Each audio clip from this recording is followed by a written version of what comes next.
Hi, this is a basic introduction to show you PRISM project browser and how it works. So once you're in Maya, it's very simple. You click on PRISM shelf and the middle button is the project browser. So you click on that, it's already linked to the unfound project and it opens this interface.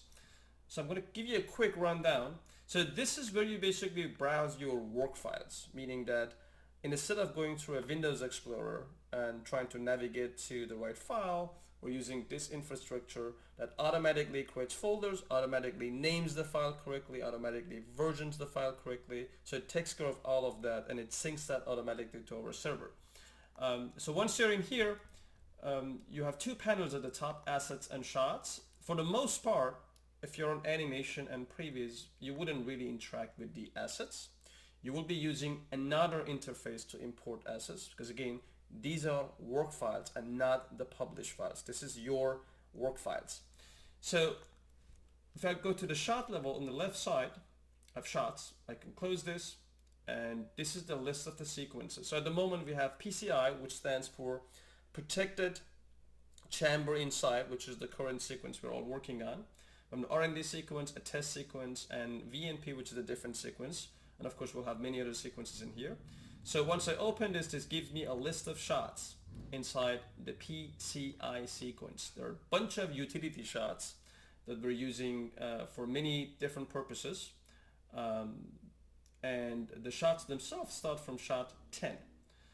So if I click on any of these shots in here, and I look at down here, this is the section where we actually can see the output related to that particular shot. So once you start producing play blasts, turntables, and output of your shot, you're going to see the output right down here. So if I click on shot 40, I have a previous output, version 1, and I see a thumbnail here that I can scrub. And I can also right click on it and say play in DJV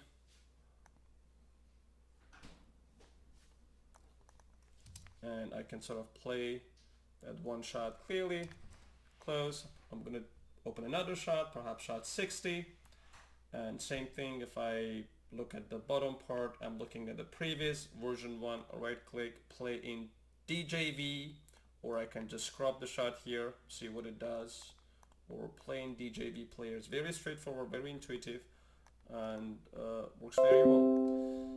So this is sort of your browser. We're gonna get into the next step and talk about how you create a new version inside this browser and how you start working on your shots.